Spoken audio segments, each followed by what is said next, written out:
and then share my screen. Can everyone hear me all right? Can I get a thumbs up? Okay, good. All right, thank you so much. All right, let me share my screen.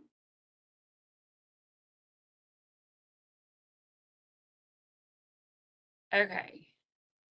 Thing I hate about sharing my screen is I have a hard time seeing all of the different options. Let me pull up the chat in case I can see that. So because we have so much information to cover today, well, first of all, welcome to the External Evaluator training for 25-26. My name is Amanda Ryland, and I'm the state coordinator for 21st Century. Just to let you know, we're going to be going through a lot of information today. So if you have questions, please feel free to put them in the chat. Some I may be able to address right away, or we may be able to address right away, and some we may have to wait till the end because we have so much information to cover. So let me go ahead and put this QR code up, and we will also put this link in the chat in case, oops, I'm sorry, let me go back. Actually, I'm not able to do that. Hold on, go back. Wait, I'm sorry, let me hit this button. I'm not used to doing it this way. Okay, there we go. If I can get Carla or someone to put the link in the chat also. This is your sign in. I know a lot of you are used to putting it in the comments, but if you'll use this QR code instead, this just enables us to have all of our attendance verification in one place without having to go back and try to find videos and WebEx records. All right, I'm gonna give you a minute to do that.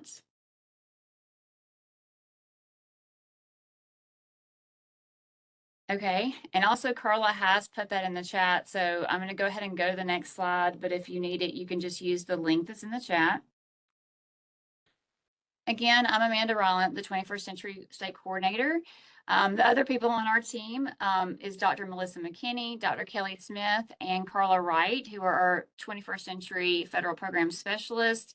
And then we have Nia Marshall, who is our Administrative Assistant. You should be getting some emails from her. She's going to be handling like our biweekly updates and our newsletter, which we just sent out the first one this past week. We also have Joseph Dyer, Kim Hendon, and Adrian Dennis, who are our ALSDE TAs, and Dr. Shannon Dadd, who is our state external evaluator with Troy University. Many of you may already know that we recently dissolved our partnership with TPI, so we do not have those TAs in place anymore, unfortunately, but we are in the process of finalizing our new contract, our contract with a new partner, which is going to be the University of South Alabama. Once we get that in place, we will get the ball rolling on getting new TAs in place, and of course, new staff that in those positions. So just keep an ear out for that update as we get that information. Today, we're going to be talking about evaluation background and expectations.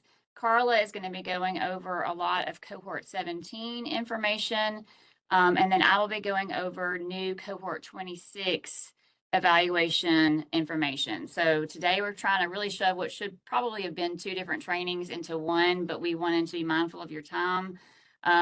So hopefully we will be able to get through this quickly, but if we end up not being able to cover the information as fully as we would like to, then we may either schedule another training or just record the information so that you can view it whenever you have the opportunity to do so. So really quick, before Carla takes over with Cohort 17 information, I just wanted to go over the purpose of this. It's, of course, to strengthen consistency, compliance, and communication across program evaluation processes. And just to give you some background information, I think we may have some new, evaluators. Just to give you a little bit of information, 21st Century is federally funded, and because of that, the funds are allocated from Congress to the U.S. Department of Education and then to the states. And then we award grants to our subgrantees through a competitive grant, okay? And because this is federal money, the ALSD is required to meet certain criteria established by the federal government. and that includes evaluation information that many times we can only get directly from those local programs. We also use the evaluation that you collect along, in conjunction with your program directors and site coordinators you work with for reporting at the state level. And then, of course, you guys at the end of the year put together a local evaluation that hopefully is used by locally to help make programs better, and to give them feedback on how they can improve on the programs that they currently have. So expectations. So just to let you know, the requirements for local evaluators have been over the past year and a half, have been evolving a little bit, and will continue to evolve over the next year or two as we plan to develop a comprehensive state evaluation plan for 21st century.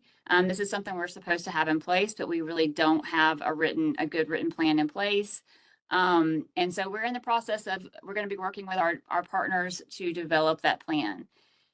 For now, for continuity, I'm sorry, we plan to continue Cohort 17 evaluation we don't plan to change too many things about that.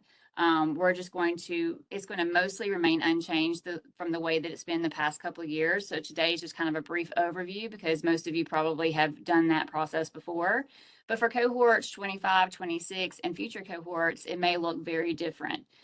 Procedures, templates, due dates will be different, and the expectations may be different. So as we're developing those, we have some already in place that have already been developed, but we're going to be continuing to develop more, like I said, over the course of probably the next year or two, in conjunction with our partners.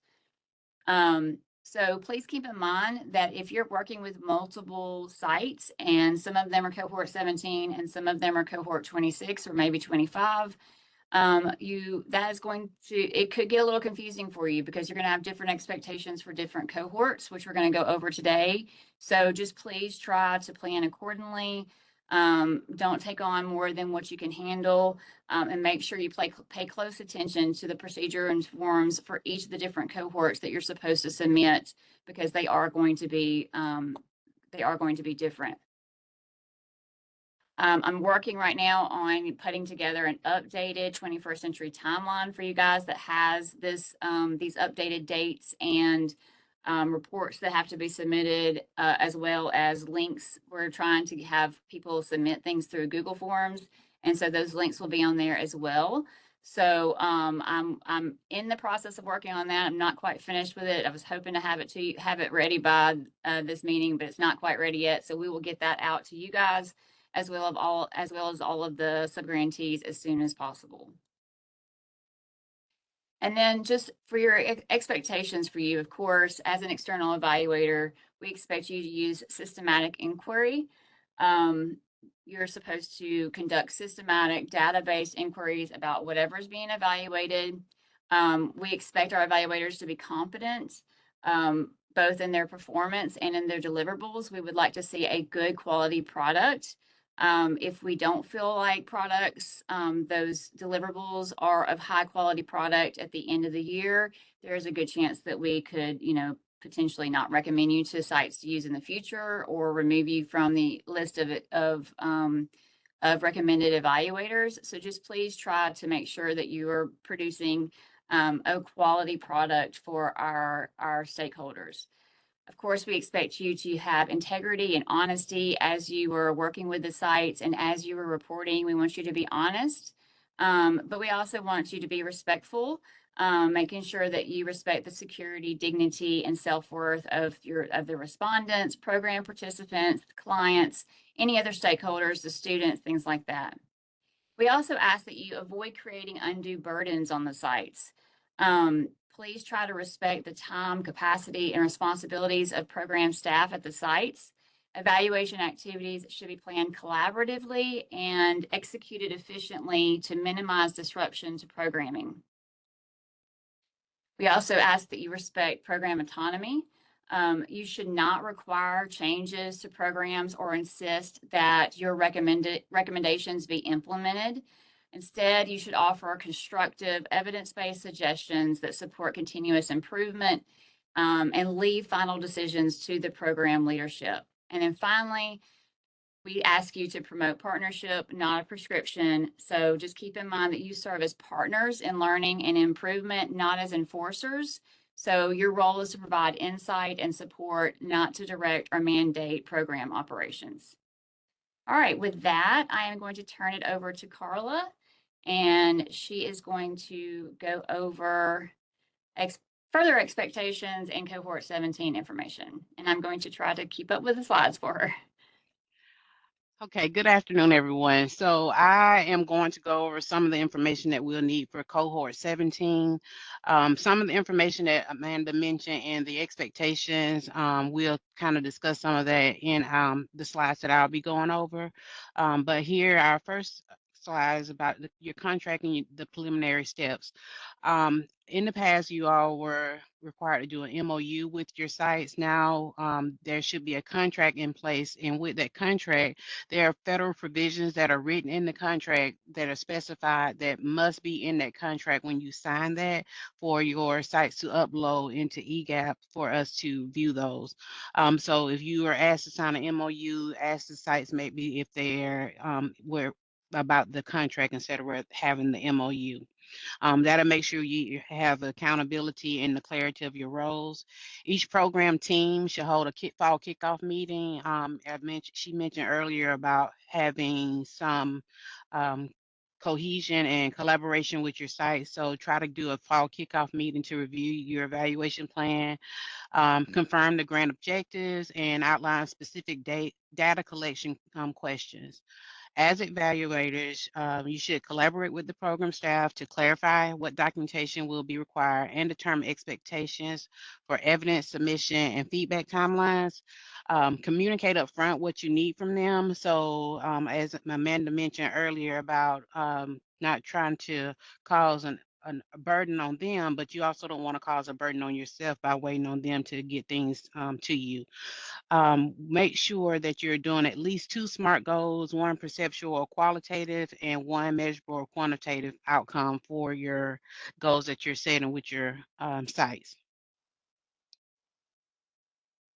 Again, it's about communication and relationship building. Maintain consistent communication with your program staff. Try to do monthly check-ins if you can, or if they need to reach out to you, make sure you all have some open communication. Promote fairness and transparency across all your evaluations. So if you have 5 sites with 1 subgrantee and 2 sites with another, try to make sure that you're not spending all your time and providing all your resources to 1 subgrantee and trying to spread the love in a sense. Build trust with through professionalism and follow up. So just as we're all professionals, make sure that you're following up with any questions that they have. And if you need anything from us, just send us a message and we'll follow up with that as well. Approach each site as a partnership. So make sure that you have each site as a partnership and focus all of that on improvement. So what is a program evaluation? So with this, you're going to be evaluating the program to make sure that all the proposed goals versus the actual implementation and program success. Look at the program strengths and weaknesses, including what worked and what did not work. All of us have areas of improvement, in my opinion. So make sure that you all are putting that information in those plans if they have any areas of improvement, or highlight the places where they have some strength in those areas. Provide recommendations for any recommendations for the program improvement. So if you see something while you're out visiting with these sites, let them know some of the things that they could possibly change. And maybe when you go back for your mid-year evaluation or observation, you can check to see if anything has improved, and then go from there, or just provide suggestions. So with our cohort 17, the evaluation plan, the overview, we have the evaluation plan template here.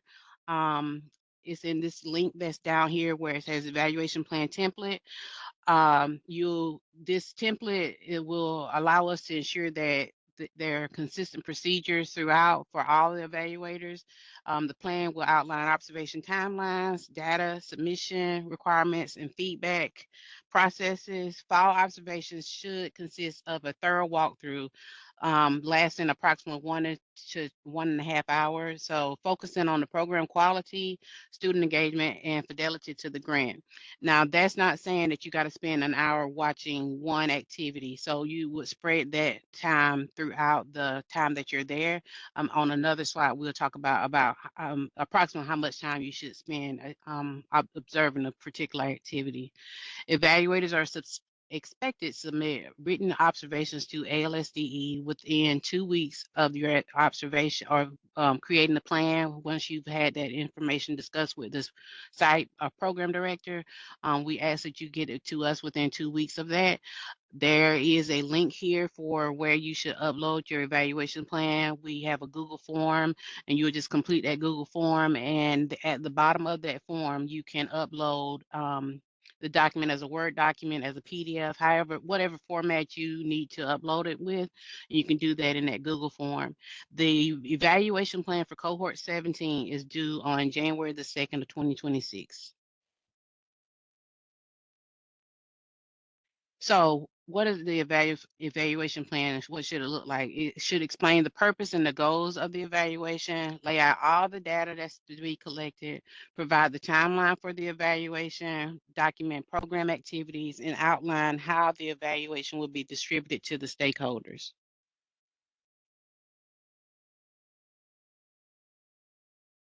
When you're writing the evaluation plan, it is important to review the original application in EGAP.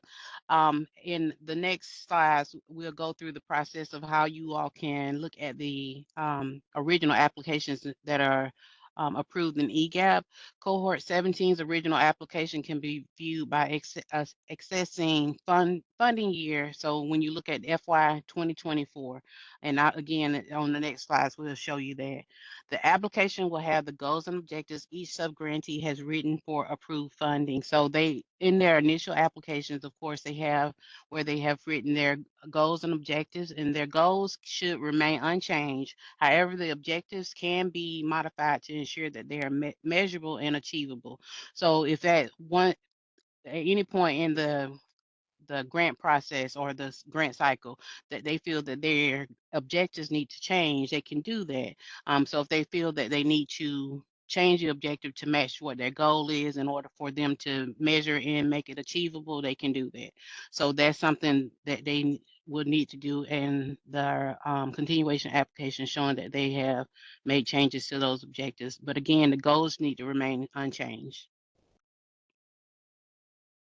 So eGAP is a publicly accessible, available resource for everyone.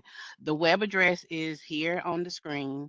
I have taken some screenshots and put those on each slide. So the first screenshot shows how you search for the organization. Once you go to the website, you'll search for the organization. This first picture shows where you go on the left side of eGAP to search for the organization. And then the second thing is it'll toggle over where you have the three choices, and you'll choose the organization, click on organization. And then once you do that, you'll come up to search organization, where you'll see those boxes where you'll put, where I have highlighted there, you'll put the name of the organization. So if you're looking at Little Bear after school program, it'll be under the, say if for instance, it's under Chilton County as the subgrantee. Excuse me. You'll put in Chilton County here, and then the next slide, once you do that, you will click on fiscal year, so FA. So I got the slides, kind of the numbers kind of spread around, so you'll see which way it goes. So you'll start there, it'll show you the subgrantee's name, and then over on the right hand side, you'll click on FA. Then the next slide, picture number 5, is where you'll click on the funding application and you can change the year as needed. So like I said, with cohort 17, their original application was submitted in 2024. So you would change that first date to 2024, and then search for all approved applications. Once you get to that point, you'll go to another place where you'll see the actual applications that are listed. So for instance, if that particular subgrantee has 5 sites, you'll have to click on each of the different sites to see their goals and objectives. Most of the goals are the same for each of the sites, but the objectives may be different. So that's one of those things you need to look for. But click on application details. And once you do that, in that last picture, you'll scroll down to component 3 to review the project design. So within that project design, you will see the goals and then also the measurable objectives that they have in there. Now, again, they may have changed those from year to year. So you can also look at FY25, and some of those who have completed their FY26 application and has been approved, you can see that as well. So some of our subgrantees have not finished their cohort 17 applications. Those are due to us by November the 15th. But if they haven't, you can look at last year's application and the year before. So with the evaluation plans, earlier I mentioned that we need a quantitative and a qualitative goal. With a quantitative goal, I always think about the quantitative goals as being something with dealing with numbers. So here the goal is provide academic enrichment to improve academic progress. So the objective is the quantitative. This objective shows what numbers you're going to be using as far as your data is concerned. So by the end of the program year, and some of them may put EOY, so end of year, at least 70% of the regular participating students will demonstrate measurable improvements in academic performance, as evidenced by an increase in standardized assessments proficiency levels. So some of our evaluators have used STAR results, ACAP results, iReady. There are so many different things that you can use, but you have to have those and you compare them to a baseline score. So if you're looking at apples to apples, you need to make sure you're not doing apples to oranges when you're trying to compare the academic achievement or performance. On the qualitative goal and objectives, here the goal is increased family involvement, and these two goals are from cohort 17's application. But a qualitative objective could be based on the post-event surveys, and all of our subgrantees are required to do surveys, and the surveys, we'll talk a little bit about that later on too. But the focus groups and discussions, at least 75% of the participating families will indicate that the program improved their ability to support their child's academic success. So that's based on what their perception of the program is. So that's how we'll see that is as a qualitative objective. Increase their sense of connection to the school and encourage continued participation in educational activities at home.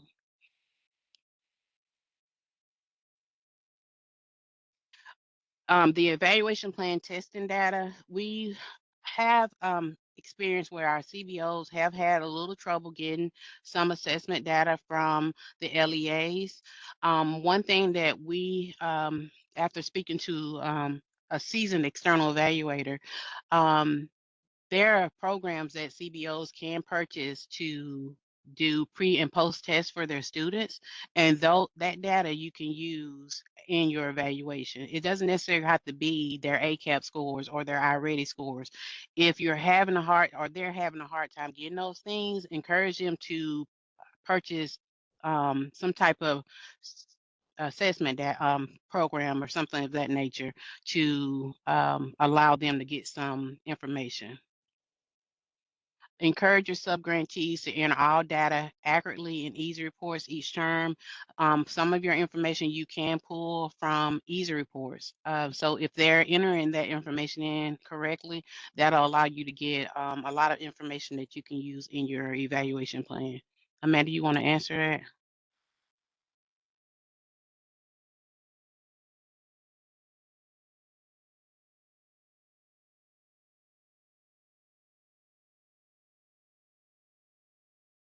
I don't know how to unmute you.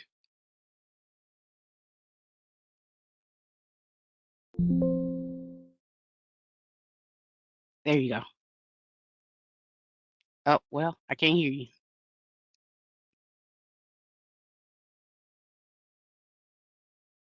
Can you hear me now? Yes. Okay, sorry about that. So there's a question in the chat that says, our evaluation plan, quantitative and qualitative goals, in addition to the evaluation questions, goals, and objectives already proposed by the grantee.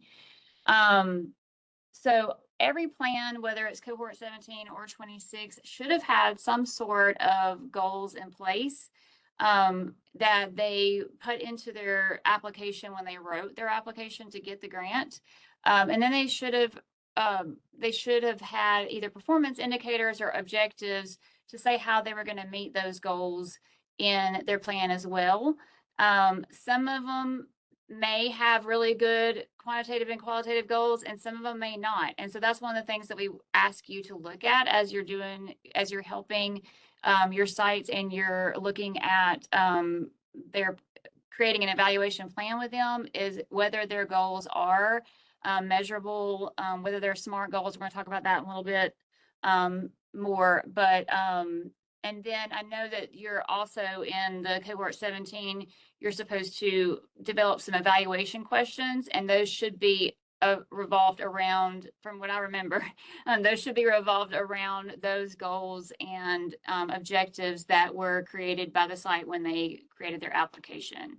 Again, objectives can be slightly, changed or worked on if what they currently have is not very evaluable. If it's not easy to assess, then you can change those to make them better better measures of academic achievement for the students. But those evaluation questions that I know is part of that final report, from what I gather, I spent most of my time working on 26, but from what I gathered, they were supposed to be involved. They were supposed to revolve around those goals and objectives that were created by the site and you at the when y'all first do your evaluation plan at the beginning of the year. Well, that's why I was asking the question. Was they have very specific ones that we can download from Easy Reports and we can see what they've done. They're pretty consistent across the years. They may not be the best, but my understanding is there's always been kind of a prohibition from having evaluators help to write the grant proposals, and so unfortunately we don't get to put our thoughts in ahead of time. I've been doing this for forever, it feels like, and I've seen them change over time. I was just wondering, this is the first time I've heard we should suggest a quantitative and a qualitative question or write a SMART evaluation measure or goal or objective. I agree with the SMART approach. I've never seen a SMART approach in what's been written by the grantees. That's why I was wondering if we're supposed to be creating a parallel evaluation to go with what was there, or whether, because the shift lately has been moving to the GEPRA measures, and those are great. They're required. They give a pretty good idea as to the success of the program. Should we be looking to adopt the GEPRA measures and come up with SMART metrics that include them? So the GAPR measures, like you said, are definitely required. They're something that we have to do, but the site should also have other program goals and objectives that they created. Now, you can't change a whole lot because what they said their goals were going to be when they wrote their application is what got them the grant in the first place, right? So we don't want to steer too far away from that. However, if they have an we're not saying change I think there was a misprint about changing their goal or suggesting a goal. It really should have been objectives. Their goals really need to remain the same, but if they have objectives in place that are not measurable, or they're really not a good indicator of student achievement, they're poorly written, or really just kind of a useless thing that was written, we do suggest that you, look at ways that you could take that goal, take that objective and maybe revise it to make it a little bit more measurable, or, make it easier to obtain. Maybe they said that you were gonna, maybe what they said that they were going to do as an objective is just outrageous and it's impossible to get the information that they said they were going to get. And, y'all have realized that over the past 2 years. That's the time when we need to put goals in. I'm sorry, I keep getting them mixed up. We need to put objectives in place that are actually Okay. measurable and can be valuable to the evaluation of the program. So it sounds like you're saying we have an opportunity to add supplementary objectives, and those should be written smart, but they're not required if what's in there is good. Right. Right. But of course, for those of us who have been doing this year after year, we've also seen objectives that haven't been met year after year and are really weren't designed well in the first place. So we can augment those with something that's more valuable. Exactly. That's exactly what we're saying. Mm-hmm. Wonderful. Thank you. Amanda, if I could add just one thing. Okay. I never change objectives, but what I do is add additional questions that can give me more information surrounding that goal and objective. So I would never say, let's, change an objective for them, but I can ask more questions. And in the evaluation plan, I make that known to them. Here's some additional questions I'm going to ask you to give me more information, because just in case you don't hit the 75, we can say you did these other things. And so I think perhaps a better term would be, what additional questions can we ask as external evaluators to make sure that we have fully explored what they're doing for that particular goal, because they don't always hit that mark. So what can we say that they're hitting it, or that they're working for it? For cohort 17, that's fine if that's the way you want to do it, and as the way that you've done it in the past. We're just saying that we are not opposed to it, to an evaluator working with the program directors and site coordinators to adjust or modify objectives if what they have in place is not working. Again, we're not saying for you guys to go in and completely rewrite their program goals and objectives in any kind of way, but if you can if you see that there is a need, then we're not opposed to you doing that. But again, Sarah, the way you've suggested is also another great idea, and we're fine with that as well. Okay. Okay. Can you hear me now? Yes. All right. And the last part on that evaluation plan was with the testing data. Make sure you checking easy reports to make sure that your subgrantees are inputting the information in there, so you can have that when you're trying to pull together your data for your final reports. Yeah, that's it. Okay, so on the next one, for your observation procedures, at least one site observation must be completed each semester. Some programs only have the school year, but some have school year and summer. So that would mean an observation during the fall, spring, and summer if they have all three. But again, some of them may only have school year, which would be fall and spring. The observation should be scheduled with your site coordinator and program directors. So make sure it's not a, hey, I'm coming to catch you doing something that you're not supposed to. It's just a collaborative effort. Conduct structured 30-minute walkthroughs. Earlier, I talked about it being at least an hour to an hour and a half as far as your site visit. Make sure you have 30-minute walkthroughs focusing on engagement and implementation on various activities. So you don't want to necessarily be in the STEM area the whole hour and a half, trying to move around to see different areas where they have the students participating in different sessions and activities that they have doing each afternoon. Again, submit your written observation reports within 2 weeks, and that's to the program director and site coordinators too, so they can see the information that you have observed from them. Provide timely and actionable feedback to program directors. And your observations will serve as data as well for your reports. And that you will need when this is not a coaching session, it's just for you all to go in and um, get that information with your site coordinators and your site directors, program directors, I'm sorry. She said, where do you submit the observation forms? The observation forms can be submitted in the same place where we have the evaluation plans on that, the link that was already in the chat, which it says, I'm sorry, in the presentation where it has evaluation plan, and I can go in and add that to where you can submit observation forms. So with your observation procedures, determine with your program director and site coordinators how many days or the time you plan to observe them. Make sure you prepare the staff by explaining and ensuring as to why you are there. It's not, again, we're not doing this to try to catch them doing something bad, but if you see something that they're not doing correctly, please address it. Don't leave it not, addressed and then something going on and later on it's a problem.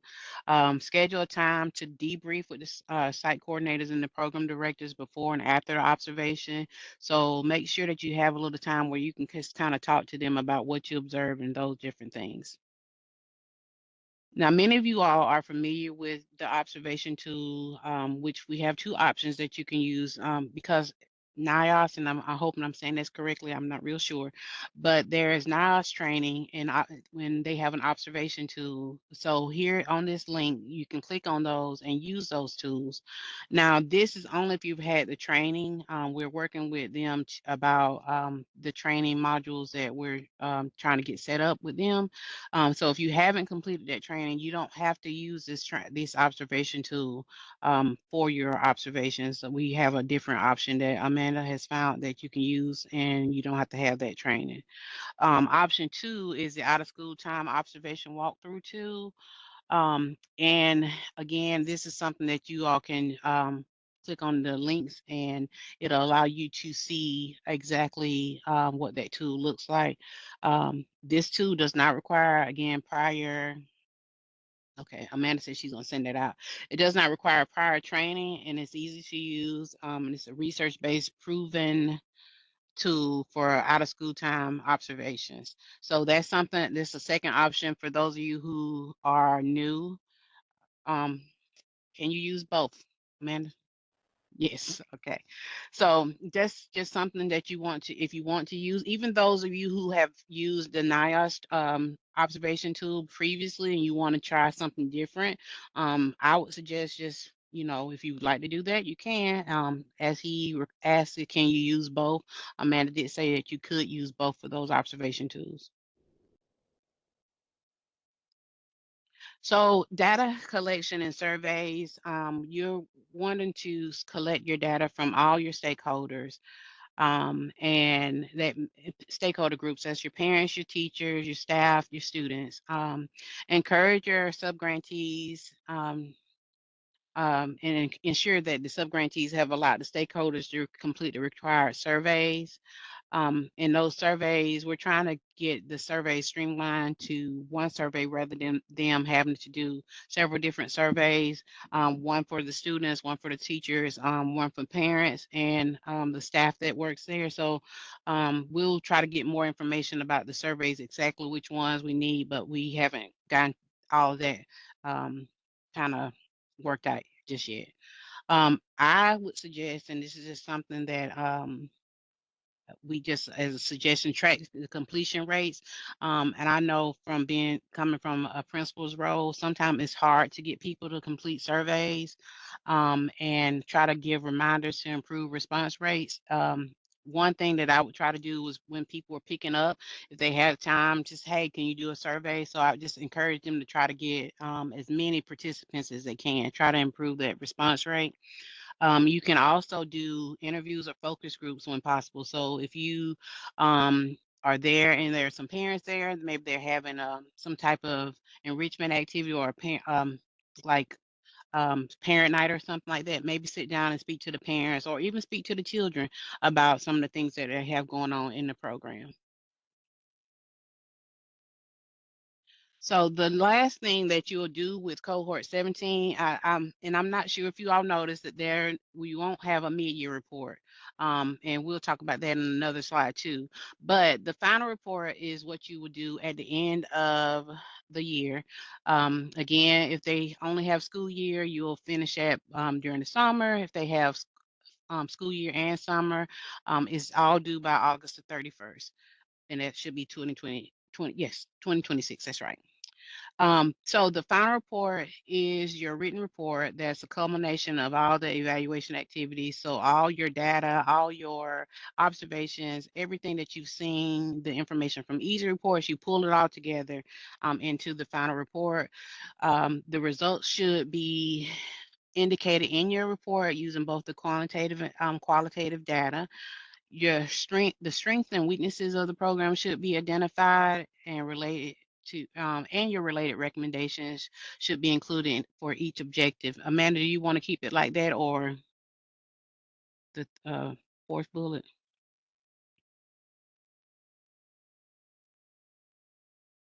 Okay. Yes, And that's then fine. we will conduct another training to go over the details of the final report in the spring. So that way, I know all of this is a lot of information all at one time. So we'll do another training just to make sure that we have all the information that you all need to submit your final reports. So with the final report, the first link has just a data checklist that you all can use for the different data that you can start the year off with your subgrantees, and say at the end we're going to use this data to pull your final report together. So you can use that checklist just to give them an idea of some of the things that you're going to be looking for. The final report template, again, please use the template that we have provided. And then that template is you can download that and include that. And same thing with the final report, you'll upload that in Google Drive. You'll just complete the information, and then at the bottom you'll upload the file. It could be a Word document or a PDF, any way, however you want to submit that information, and submit that to us, and it'll come directly to us. Here I just so it should be August the 31st. And I think, yeah, it should be August the 31st. The final report is due, Jennifer. Here I have just added the links for the RFA for cohort 17 and the RFA for cohort 26. That's just to give you some information about what the subgrantees had to include in their applications when they submitted those for approval. The last thing that we have here, I think, no, this is my last slide. So the last thing here is like our cohort 17 timeline. The conflict of interest forms are past due. If you haven't submitted those were due by October the 31st. And those can be sent to the email address that's there. That is our state email address. Your first observation report is due to your program director directly after the observation, and to the ALSDE within 2 weeks after the observation, but no later than January the 2nd. So we're giving everyone until January the 2nd to have the first observations completed. Then the evaluation plan, it will be due, I'm sorry, I just said that. It's due by January 2nd.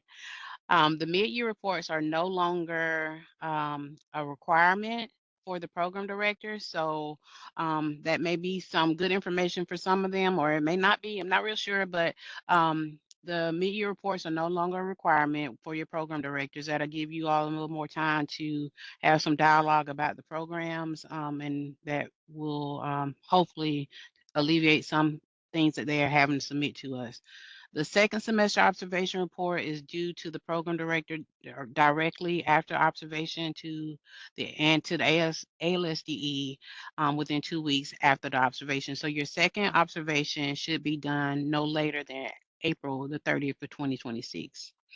And then again, if they have a summer program, you would need to do a summer observation. It would be the same criteria, but everything must be due by August the 31st of 2026 for your final report. And just to let you guys know, thank you, Carla. Just to let you guys know, we changed the date to August 31st. I know that's a little earlier than typical, but there's several reasons for that. One is just keep in mind that these final reports, the whole purpose of them, or there's several purposes, but one of the biggest purposes of them is so that the sites have them in time to make any kind of programming changes for the new year that they need to make. So we want to get them to them as quickly as possible, but keeping in mind that summer programs do sometimes last until the end of July. And so we want you to have time to write your reports. And so we just suggest that if you do have summer programming, that you go ahead and work on your final report for the rest of the year. And then, that way, earlier that or prior to summer program or while summer programming is going on. And that way you have a month once summer programming ends to just finish up and do the portion of that final report that goes over summer programming. It shouldn't look any different than last year's report for cohort 17. So you've seen it before. The report is not any different than it was last year. Also, we wanted to give you guys, because we had this training so late, we wanted to give you guys more time than normal to do your first observation reports and have them turned in and your evaluation plans. Of course, we expect you to do your first observation way before January 2nd, but that's just the deadline that we ask for us to get that information in by, and hopefully that will help you guys out, making sure that you have plenty of time to meet with your sites, do your observations, and get those evaluation plans in. Anybody have any questions about cohort 17 before we move to cohort 26?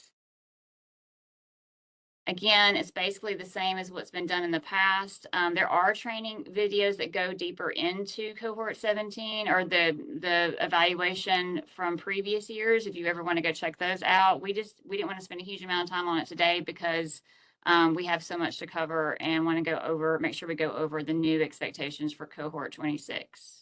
Hey, Amanda, just to confirm, we're going to upload those observations to the same place that we'll be uploading the evaluation plans to. So we'll do that for fall and for spring observations, and they'll go to the same link. Is that correct?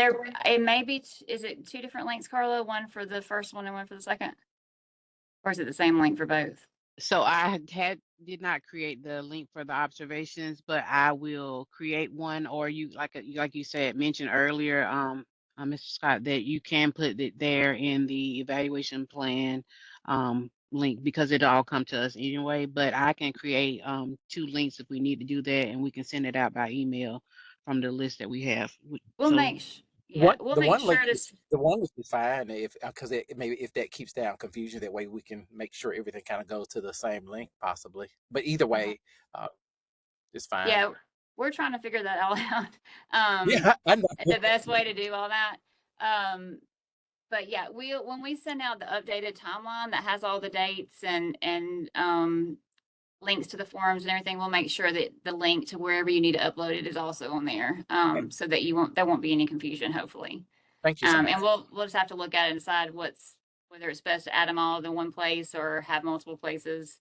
It's nice to have a different link for each one because then it's all in a file together and you're not having to search for things, within one file, search for different items within one file. So, but we'll see. We'll figure that out. We're looking at some other tools to maybe collect data in the future, but it may be several months before we get them in place, unfortunately. So, and I can work on the link. I can work on the link and make sure and put it in before we leave.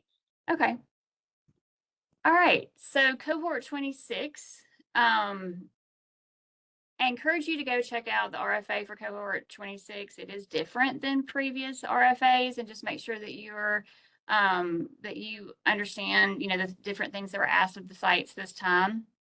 But from this point forward, we are going to spend our first year on making sure that programs are, I hate saying this word, my tongue doesn't want to do it, evaluatable. And so we are going to spend a good part of the plan, and there is a link here to a local evaluation framework and timeline that kind of breaks down all the different things that are expected for cohort 26, and we'll make sure we get that to you. And it's going to be a 3-part process over the year. Okay, so part 1 is evaluability.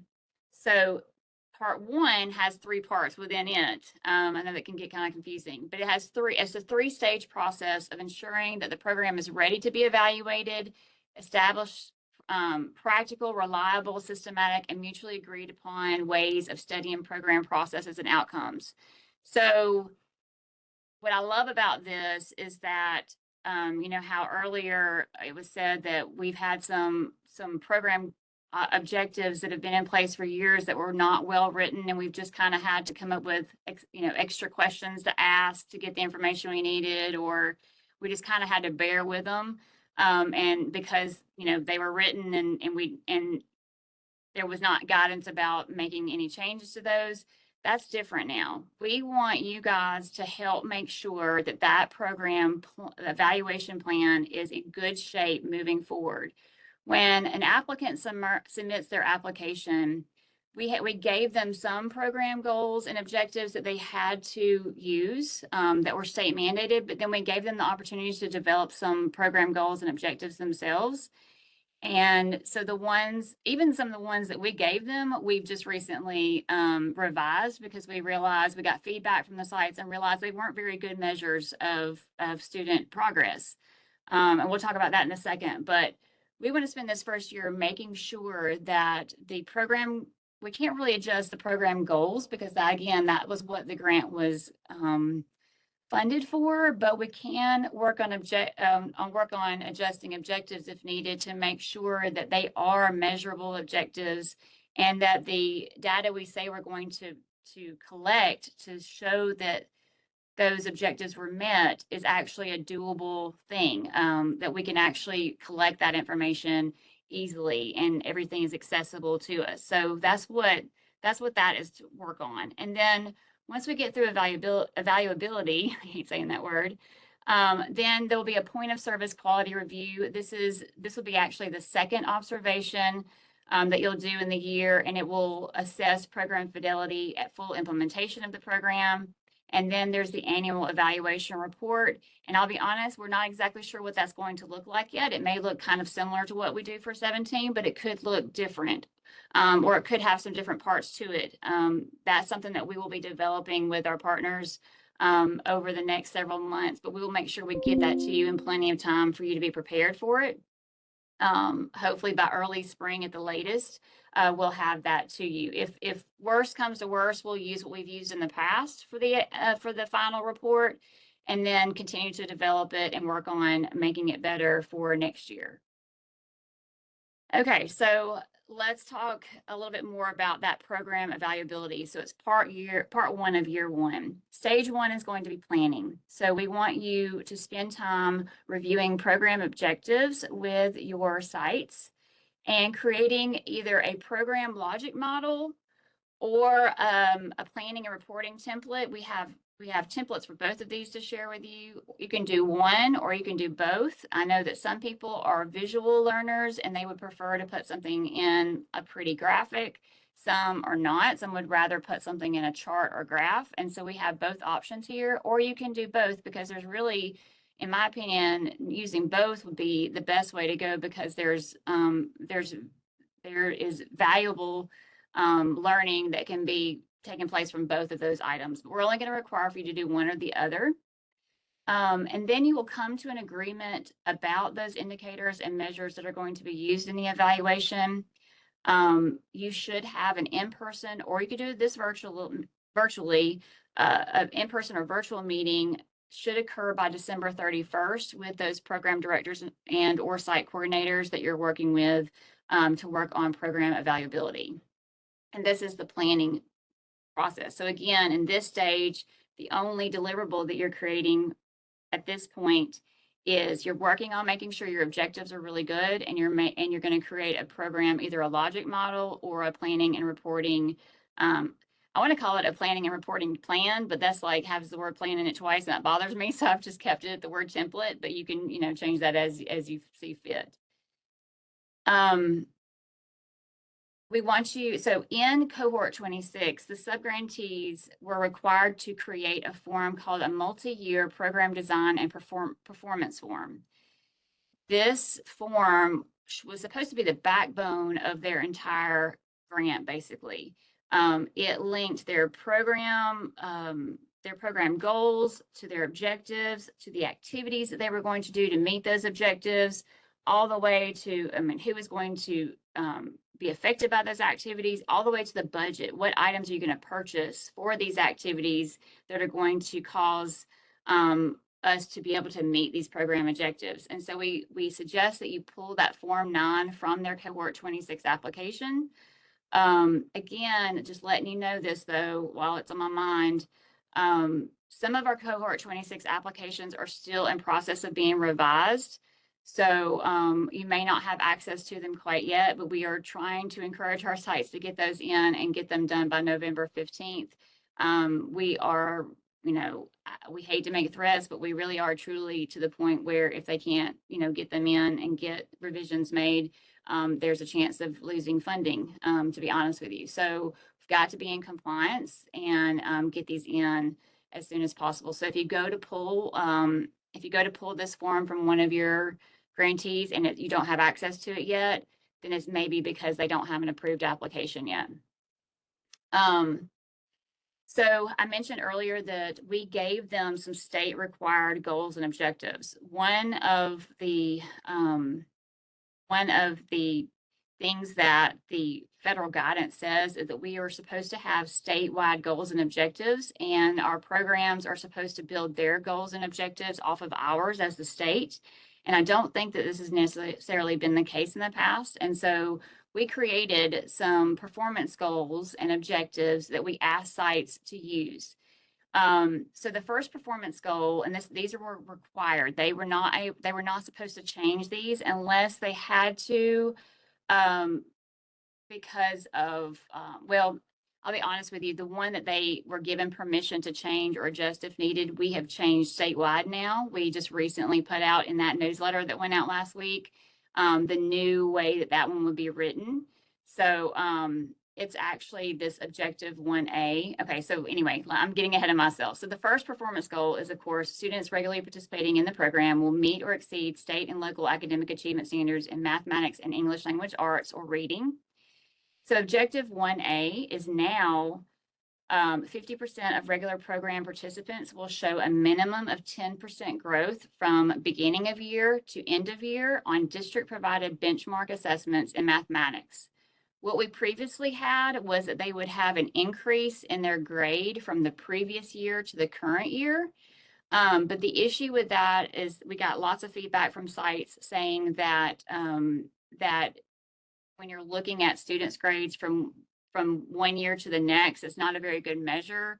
I'm sorry, it was supposed to be, I'm sorry, I actually said that wrong. It was from the beginning of the year to the end of the year. They were supposed to look for an increase in their grade from the beginning of the year to the end of the year. We got lots of feedback from sites saying that, well, a lot of times at the beginning of the year, the kids' grades are higher because at the beginning of the year, that first semester, they're just spending time reviewing last year's information, things that they already know pretty well. And so they'll ace the beginning of the year assessments, or they'll have really good grades at the beginning of the year, but by the end of the year, their grades may go down because they've learned new material, throughout the rest of the first semester and second semester, and their grades will actually go down.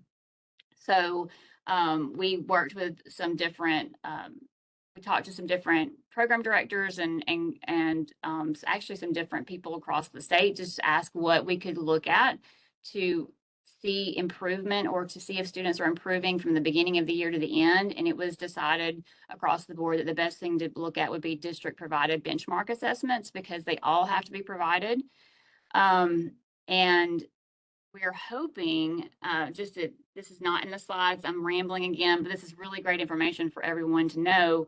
We are working right now with our state IT team and Easy Reports to have an API created where we can pull data over into Easy Reports on a nightly basis, and we're hoping to be able to pull over these benchmark assessments as part of that data so that you will be able to go into Easy Reports at any time and see this data throughout the year and not have to wait for data to be reported at the end of the year before you can start actually working on data. So that's in process right now. We're super excited about it, but it is going to be kind of a little bit of a long process. It's taking longer than I thought it would. Right now, Easy Reports and State IT are arguing over who's actually going to create the API. But it looks like it's going to happen. It's just a matter of figuring out what data exactly can be pulled into Easy Reports, but it should make your jobs a whole lot easier going forward. So super excited about that. Okay, objective 1B is that 45% of regular program participants will improve their mathematics performance level on state standardized assessment from the prior year to the current year. That's the same as it was in the original RFA.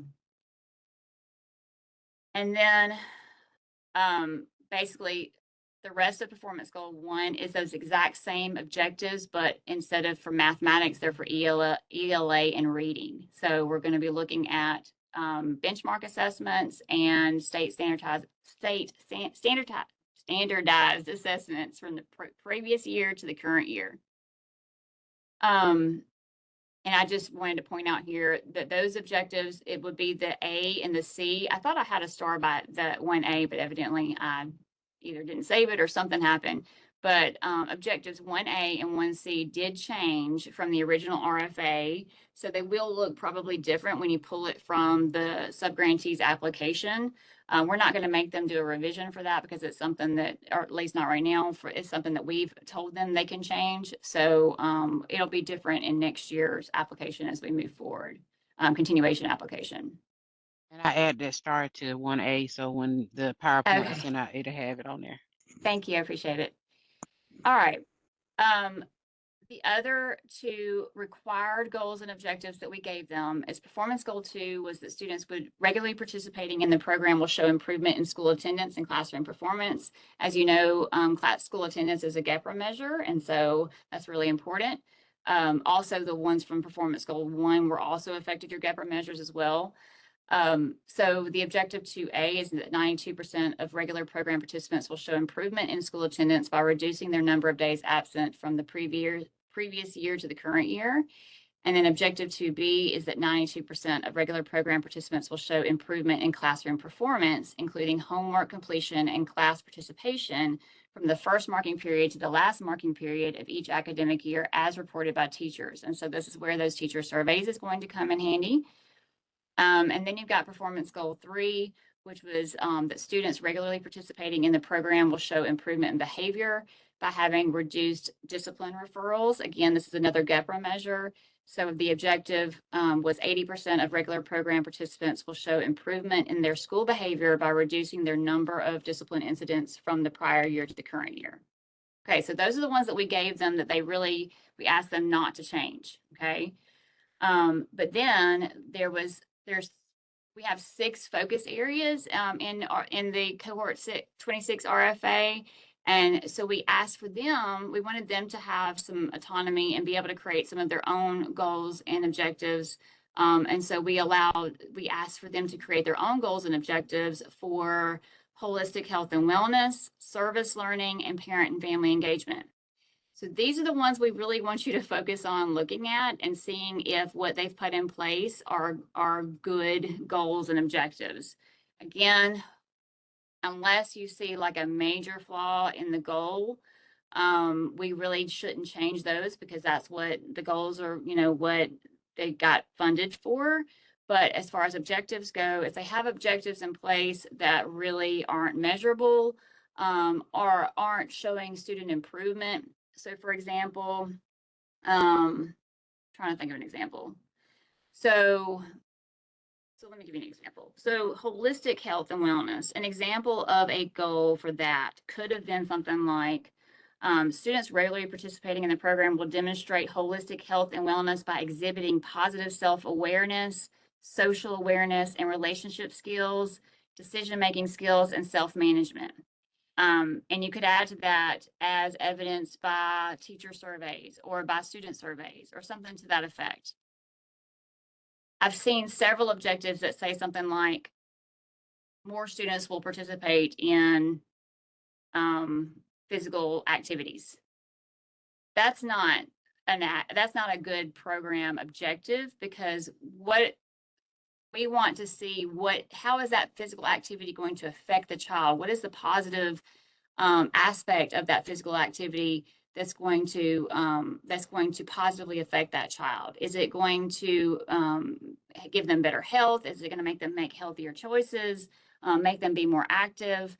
That should be your objective, not that more kids will participate in physical activities, in 21st century physical activities, right?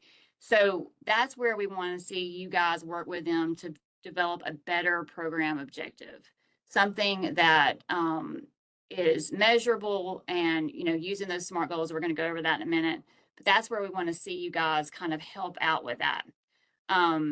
I think in the past, there's just really not a whole lot of time. Once these have been submitted, and then we go through the process of getting them approved and working on their budgets and things like that, we at the State Department really don't have a huge amount of time to spend with them to say, okay, these objectives really aren't written very well. And so that's where you guys can come in and help us out with that. And so that's what we're asking you to do. Again, I don't want you to make any major changes to their program or anything like that. We just want you to kind of work with them to make sure that they've got some really good, solid objectives in place for the goals that they've created. I did just put down here at the bottom, please note that any major changes to program goals or objectives may require an amendment to their site's application details for ALSDE approval. So if you see a real problem in one of the goals that was created, or an objective that was created, and it's going to be like a big program change, then that needs to be approved by the ALSDE. And so they can do that through EGAP and request a amendment, or they could just email us, or you guys can email us and ask if that's a change that they are allowed to make. Okay.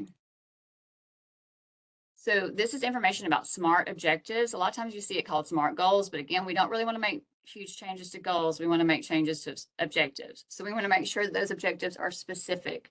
They target clearly defined areas of improvement for a specified target group. We want to make sure they're measurable. So we want there to be a defined outcome that can be assessed. How it's going to be assessed, is it going to be quantitative or qualitative? Either one is fine, okay?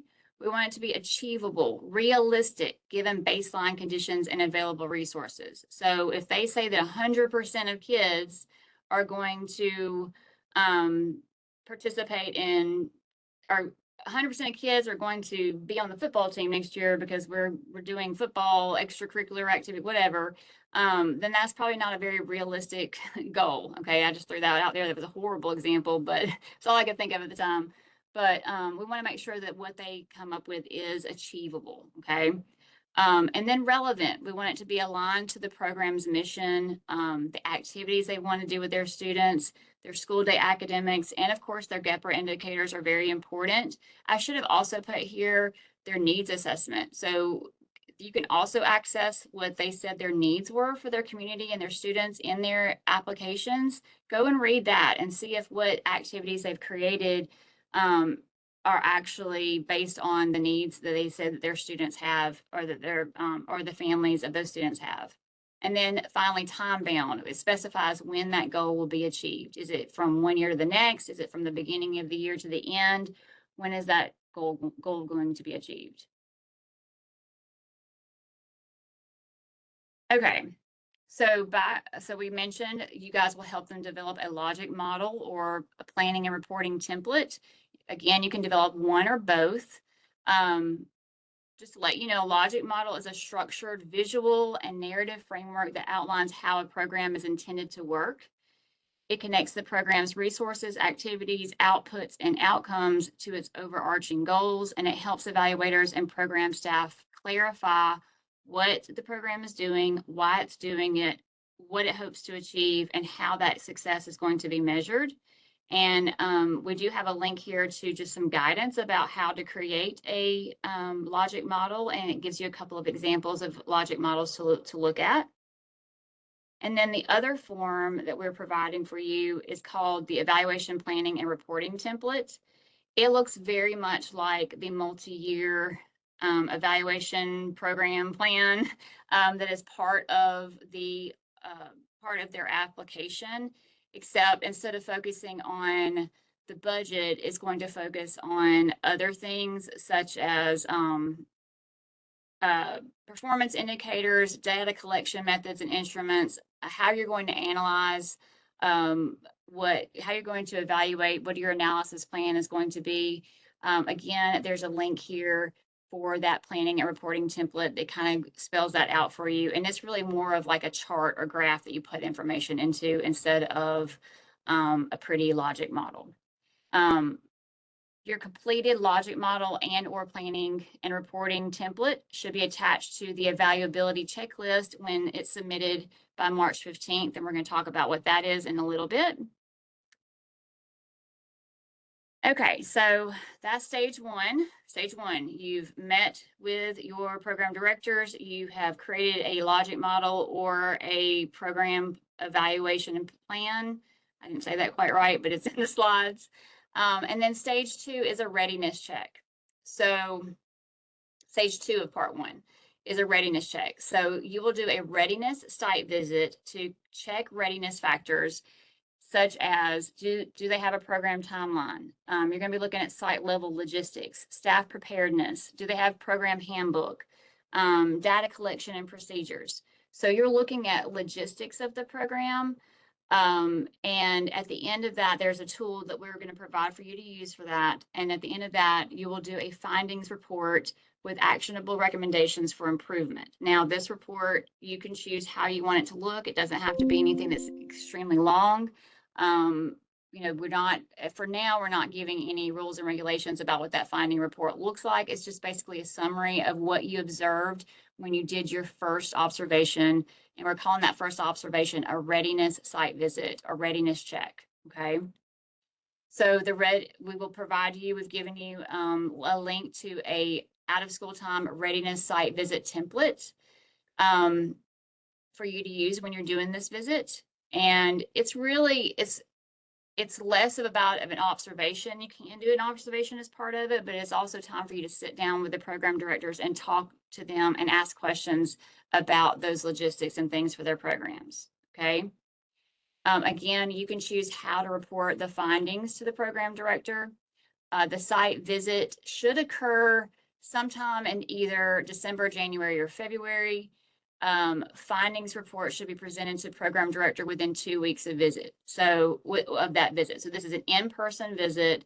You can do some observations during this time, but you also would ask some questions and sit down with the program director during that time as well. Again, the formative findings report will be submitted with the evaluability checklist, which we're going to go over in just a moment. All right, year one, part one. Stage three is the evaluability agreement, which is that checklist, okay? So programs will receive that findings report from the evaluator and hopefully integrate recommendations into implementation efforts. And then an evaluability checklist is to be completed by the evaluator and agreed upon and signed by the program director and then submitted to the ALSDE. And then if needed, a site technical assistance can be provided to the sites if needed, if there are items on that checklist that have not been completed yet. So we'll talk more about that now. Okay, so there's a link here to the evaluability checklist for you to look at. When it's time for you to submit it, we ask that you save the completed signed document as subgrantee name, site name, evaluability checklist, and the year. And then you will upload it into this Google form that I created by March 15th of 2026. By that due date, March 15th, 2026, the evaluator and program director are required to agree on the status of their program's evaluability. They will select that they're either the evaluability process is fully completed or that the process is still in progress. If they've selected that, that means that one or multiple items have not been completed by March 15th, and the partners can either request for technical assistance to help get that process completed, or they can provide a plan for completing the items in a timely manner that will allow the evaluation to proceed, okay? So again, this whole process, this three-step process, is to make sure that the site is evaluable, that you've got good processes in place to do your evaluation moving forward for the rest of the year. Okay, you've got good objectives, got good program goals and objectives in place. You've got a good plan of how you're going to evaluate the program that you've come up with the program director, and you've looked at other logistics and items at the site and made sure that those are in place as well. And your report, we're asking you to report those using this evaluability checklist. Okay. Then we'll go a little deeper into that year one, part 2. That's the point of service quality review. It's the second of the 2 annual required observations. So that first one is that site readiness one, and then this one we're calling it. I think in one of the documents that I've created, it's just called a formative observation. But this is where you're going to use the OST observation walkthrough tool that we linked earlier. If you prefer the NIOS tool, because it's something we've used in the past, we're not opposed to that. It's just I've gotten some feedback, and this may not be correct. I'm just saying what I have heard from sites is that NIOS tool is not necessarily maybe the best tool for an external evaluator to use. It is a very good quality tool for observation of programs for like program directors and maybe site coordinators, but sometimes it may not be the best thing for an external evaluator to use. And so this tool is actually what New York State uses for their out of school time evaluations, and it was created by Policy Studies Associates. So when you go and click on this link, there's other resources on that webpage, but you'll scroll down until you get to the OST observation walkthrough tool. It has the tool, it has instructions of how to use the tool, and it actually has a research study that was done on the tool about its effectiveness. So we encourage you to use that. But again, if you prefer NIOS, you're welcome to do that as well, because that is something that we've approved in the past. This second point of service quality review should occur sometime in March, April, or May. And again, it should be submitted to program directors within 2 weeks of the observation, and should be submitted using the following Google form. We've got the link here by May 31st of 2026. That would be to the ALSDE. Okay, so you will submit your findings for that observation walkthrough part. You don't have to create a findings report for this one necessarily, because that's part of the tool. It has an area in part of the tool for you to kind of summarize your findings. And so you will just submit that tool to the program directors and then upload it to us using this Google form by May 31st of 2026. And then the last part of the evaluation for year one is the annual evaluation report. Again, this is going to be a summative report like it's been in the past, focusing on program year and summer if applicable. It will present the following key content. It's going to have findings for both site visits, results from measurement of performance indicators, describing progress towards meeting implementation of those outcomes, your data collection methods, measures, data quality, analysis performed, and any kind of limitations you encountered, and of course, improvement recommendations. Again, this is something I hope to develop with our partners once we get everybody in place, with both Troy University and USA to help us develop this. But worst comes to worst, if things take longer than expected, then we'll just use what we've used in the past for what you're using for cohort 17. We will have an AER, we're calling this the AER. We'll have a template required, as it will be created to help guide the effective organization and full inclusion of the required contents for the report. We'll make sure to send you a link to that template as soon as we have it in place.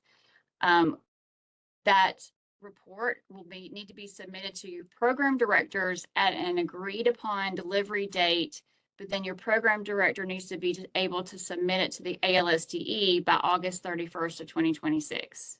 Okay. We don't have a link for that yet because we'll put that together when we do our next training. And we will schedule another meeting to go over that AER template and the procedures more fully in early spring. Let me read. So I see there's questions. I noticed in the naming format there for the evaluability checklist, so we have details on the other submission form. I can wait for this answer. Okay. We'll let you know about that. I don't know why I put that for one and not the rest of them. It just, I guess it occurred to me that we needed it for one, and not necessarily the others. But yes, we'll let you know about that if there's a certain format we ask you to upload that in. It really, so we were looking through some files. I'm still going through, you guys, through the files that we were given by TPI for, like, for example, for your not conflict, your what is it called? We just mentioned it earlier, that was due back at the end of the month. Your Conflicts of interest. thank you, conflict of interest. I don't know why I'm drawing a blank. You're going through a lot. So I'm still going through those, and it's funny because whatever tool was used to collect those, I guess Qualtrics, it just made the title of every one of them like a number, and then some of them might have had like an indicator of who it belonged to, but a lot of them didn't, and so I've had to click on every single one of them, open them up, rename them, and put them into a file, which takes forever to do. So that's why we do want to try to make sure that we're naming things the right way so we can find it easily when it comes time to go look at those. Okay. Just to give you a preview of years 2 through 5, if you're still working with us at that point. And again, this is subject to change as we're developing our state evaluation plan. But for years 2 through 5, we don't expect you to spend a huge amount of time at the beginning of the year like we asked you to do this year on working on evaluability, because hopefully you've already got a good evaluation plan in place. We're just going to ask you to kind of do what you do now, is just update and align any program implementation plans using the previous year's AER annual evaluation report, and just review and update that logic model or that planning and reporting template as needed. So hopefully if you spend time this year making sure that you've got really good objectives in place, you won't have to make too many adjustments for next year. Then part 2 will be the readiness check. You'll do your first annual site visit and do a report from that. And then part 3 would be an interim evaluation report, which will be a formative report featuring early indicators of implementation fidelity, progress towards performance indicators, and recommendations for program improvement. And that will happen, sometime around February or March. And then you'll do that second point of service quality review. That's that OST walkthrough tool, that second observation.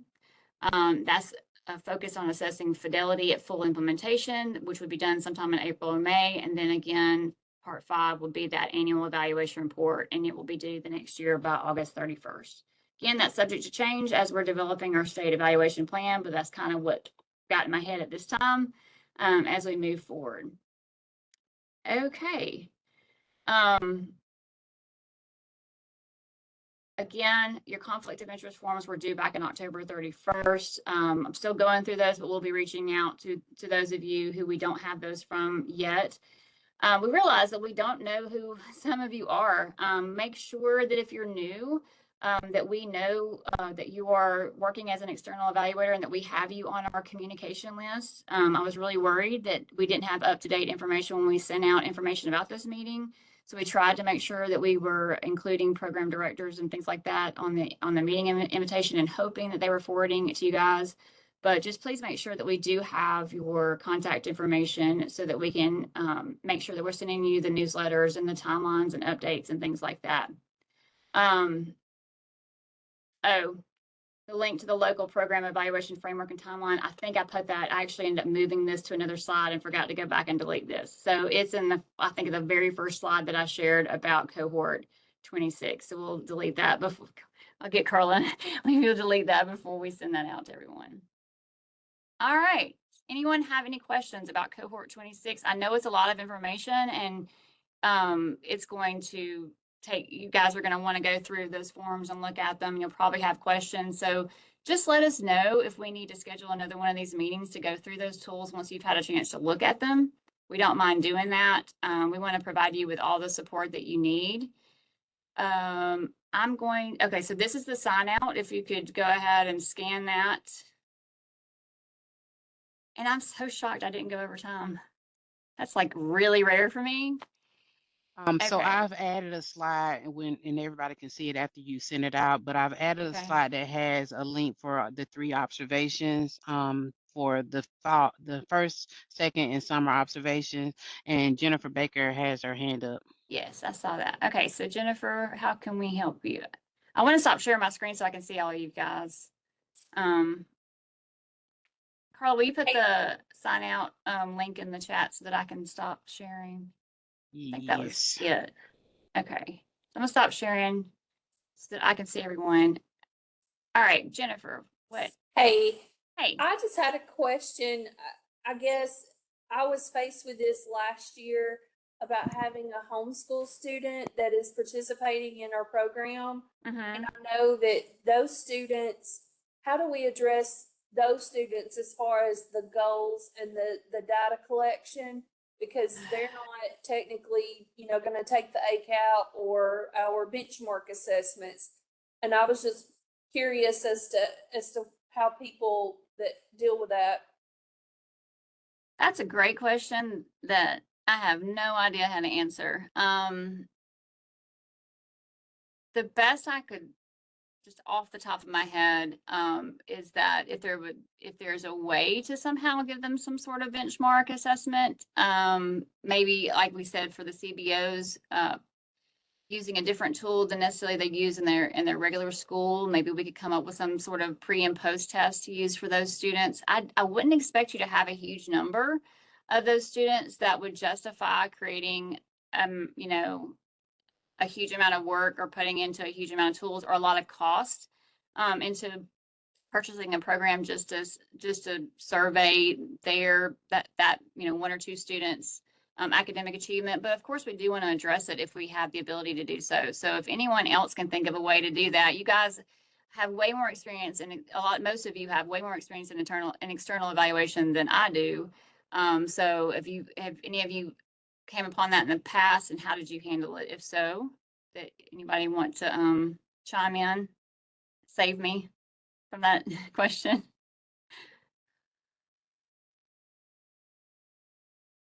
Okay, so Sarah said homeschool students normally take some sort of standardized test. They definitely do. I know when they get older for sure, a lot of them do.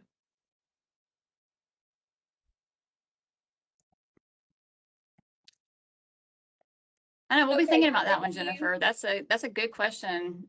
Maybe that's something that we can kind of come up with a plan for.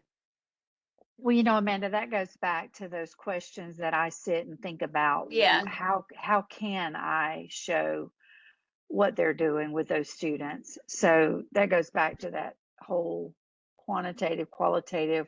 What else can we look at?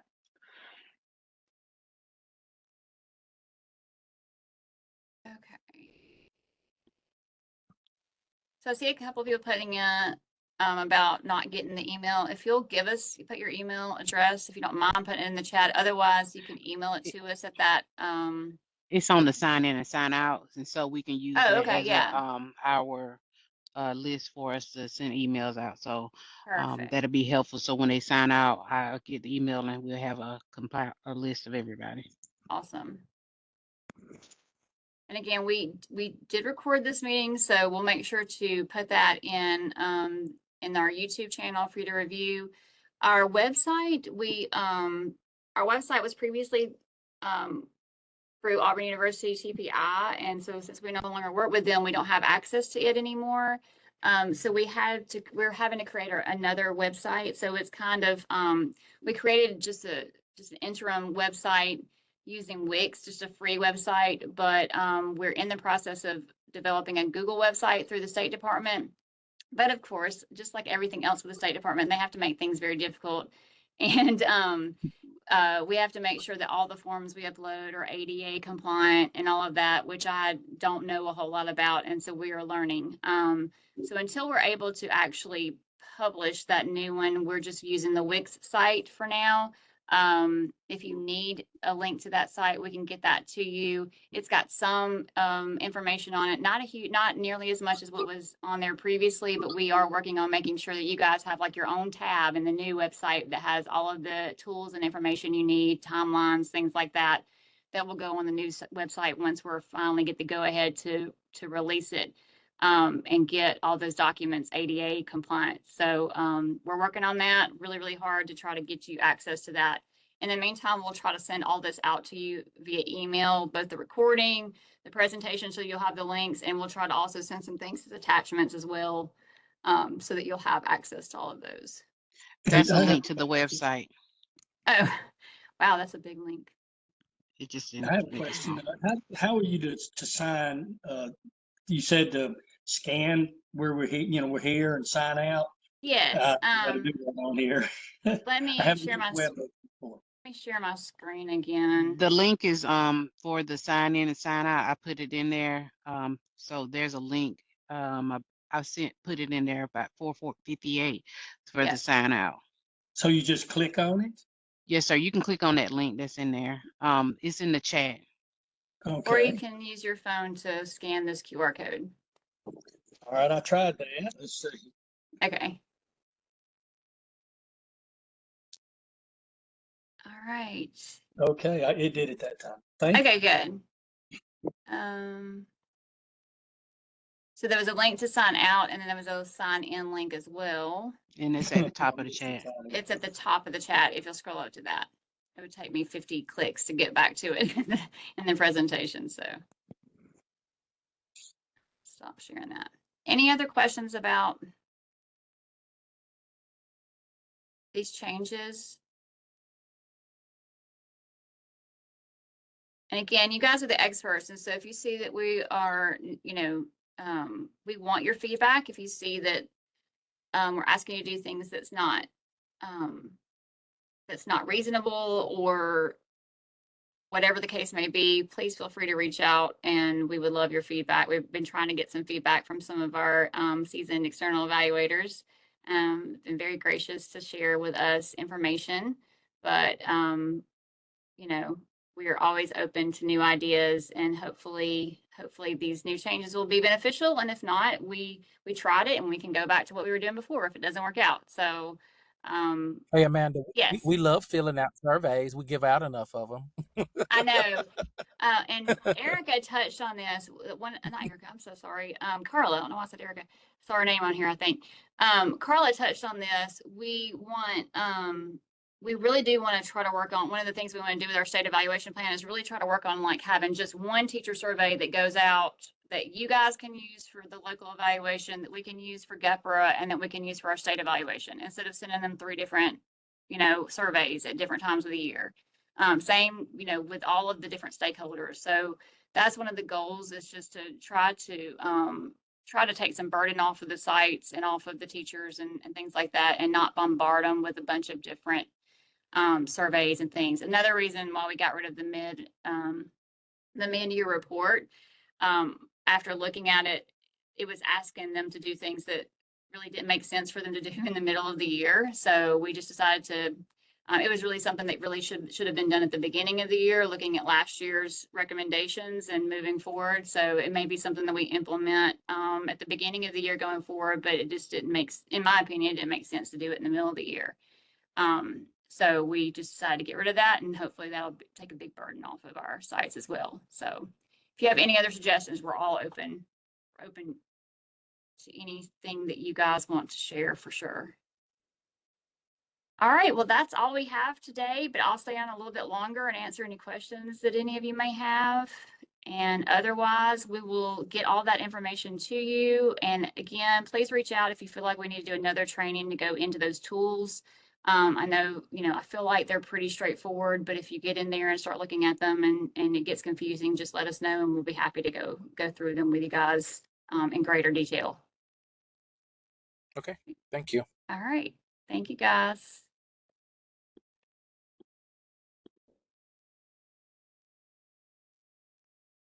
Amanda, if we've already Yes. set up to visit one of our 26 before December, can we go ahead and do that?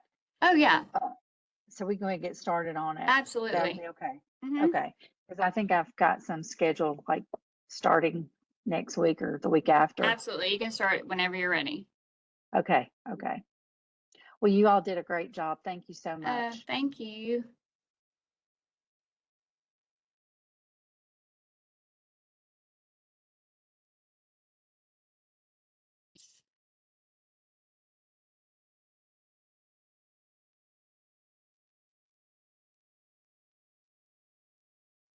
All right, I'm gonna stop recording.